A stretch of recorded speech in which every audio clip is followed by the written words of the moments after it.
बेटों, मेरी उम्र अब ढल चुकी है। अब वक्त है कि तुम दोनों जिम्मेदारी संभालो, लेकिन मैं यह जिम्मेदारी किसी एक को दूंगा, उसे जो यह साबित करे कि वह सच्चे दिल से मेहनत करने को तैयार है। पिताजी, मैं खेत संभाल लूंगा। आपने जो कुछ बनाया है मैं उसका ध्यान रखूंगा। पिताजी, मुझे बड़ा आदमी बनना है। गांव में रहकर कुछ नहीं होगा।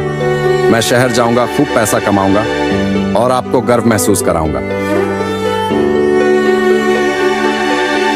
अच्छा, तो मैं तुम दोनों को एक एक सिक्का देता हूं। तुम दोनों इसे एक हफ्ते में इस तरह बढ़ाओ कि मैं देख सकूं किसका रास्ता जीवन में टिकाऊ और सही है।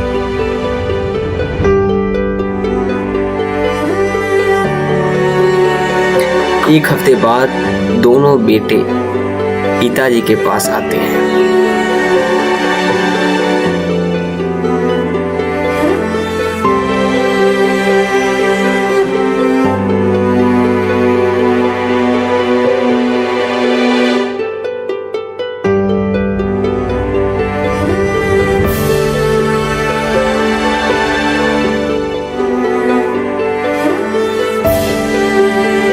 तो बताओ मेरे बेटों, क्या किया तुमने उस एक सिक्के से?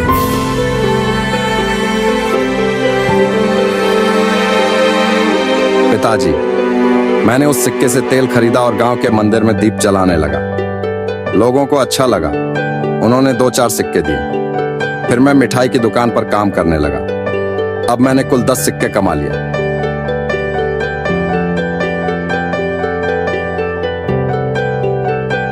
पिताजी, मैं शहर गया। मैंने उस सिक्के से लॉटरी टिकट खरीदा, पर कुछ नहीं निकला। फिर दोस्तों के साथ घूमता रहा। पैसा तो चला गया, पर सीख मिली कि बिना जोखिम के बड़ा कुछ नहीं होता। राहुल, सपना देखना गलत नहीं, लेकिन बिना जमीन पर पैर रखे उड़ना सिर्फ गिरने की तैयारी है। दीपक, तुमने मेहनत से बढ़ाया, समझदारी से काम लिया।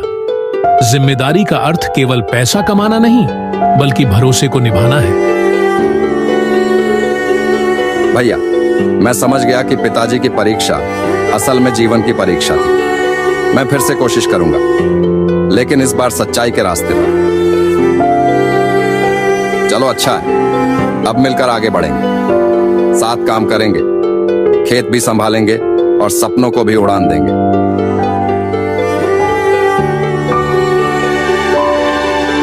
मुझे गर्व है तुम दोनों पर। एक ने मेहनत सीखी और दूसरे ने गलती से सीख ली। यही जीवन है, सीखते रहना, गिरकर उठना और साथ चलना। यह कहानी हमें सिखाती है कि जीवन में रास्ते कई हो सकते हैं, लेकिन असली राह वही है जिसमें मेहनत, जिम्मेदारी और सच्चाई हो। सपने देखने चाहिए, लेकिन बिना मेहनत के सपना सिर्फ भ्रम बन जाता है। यह कहानी एक छोटे से गांव सूरजपुर की है।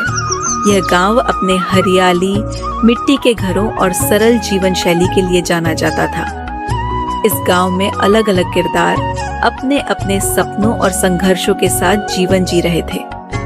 कहानी के केंद्र में है शिवानी, एक 22 साल की युवती जो पढ़ाई में होशियार थी, लेकिन परिवार के दबाव में अपने सपनों को छोड़ने की कगार पर थी। माँ, मैं पढ़ाई छोड़कर शादी नहीं करना चाहती। मुझे दिल्ली जाकर पढ़ाई पूरी करनी है। मैं आगे पढ़ना चाहती हूँ माँ। बेटा, गांव की लड़कियों के लिए इतने बड़े बड़े सपने देखना आसान नहीं होता।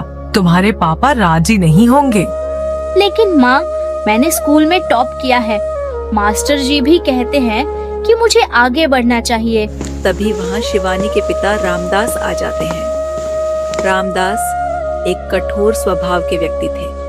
उन्हें अपनी बेटी का घर से दूर जाना मंजूर नहीं था। लड़कियों को ज्यादा पढ़ाने से उनका दिमाग खराब हो जाता है। उसे घर संभालना सीखने दो, वहीं काम आएगा। लेकिन पापा, मैं आगे पढ़ना चाहती हूँ ताकि मैं कुछ काबिल बन सकूं। ये पढ़ाई काम नहीं आने वाली। घर का काम सीखो, वहीं काम आएगा आगे। शिवानी की आंखों में आंसू थे, लेकिन उसने हार नहीं मानी। उसने फैसला किया कि वह अपने सपनों के लिए लड़ाई लड़ेगी। गांव के चौपाल पर लोग बातें कर रहे थे। रामदास, तू अपनी बेटी को पढ़ने भेजेगा? ऐसा किया तो गांव वाले क्या कहेंगे कि देखो बेटी की कुछ फिक्र ही नहीं है इसको। मैंने तय कर लिया है, शिवानी घर पर रहेगी, वो कहीं नहीं जा रही। दूसरी तरफ मास्टर जी शिवानी को प्रेरित कर रहे थे कि उसे आगे पढ़ना चाहिए। शिवानी, यदि तुम हार मान गई तो यह सिर्फ तुम्हारी हार नहीं होगी, बल्कि इस गांव की हर लड़की की हार होगी। शिवानी ने मास्टर जी से मदद मांगी। मास्टर जी, क्या आप पापा को समझा सकते हैं? मैं अपनी पूरी कोशिश करूंगा, लेकिन तुम्हें भी तैयार रहना होगा। शिवानी ने धीरे धीरे अपनी माँ को अपने पक्ष में कर लिया। माँ, मुझे मेरे सपने पूरे करना है। मुझे भी आगे बढ़ने का अधिकार है। मैं भी पढ़ लिख कर कुछ बनना चाहती हूँ। रामदास, क्या हमें अपनी बेटी को उसका सपना पूरा करने का मौका नहीं देना चाहिए? यह आसान नहीं है सुशीला। अगर वह असफल हुई तो, अगर उसे कुछ हो गया तो वहां और लोग क्या कहेंगे? शिवानी ने हिम्मत जुटाकर अपने पिता से कहा। पापा, अगर मैं असफल हुई तो मैं वापस आ जाऊंगी, लेकिन मुझे एक मौका तो दीजिए। रामदास सोच में पड़ गए। गांव के बड़े बुजुर्गों ने भी उनसे कहा कि उसे कोशिश करने देना चाहिए।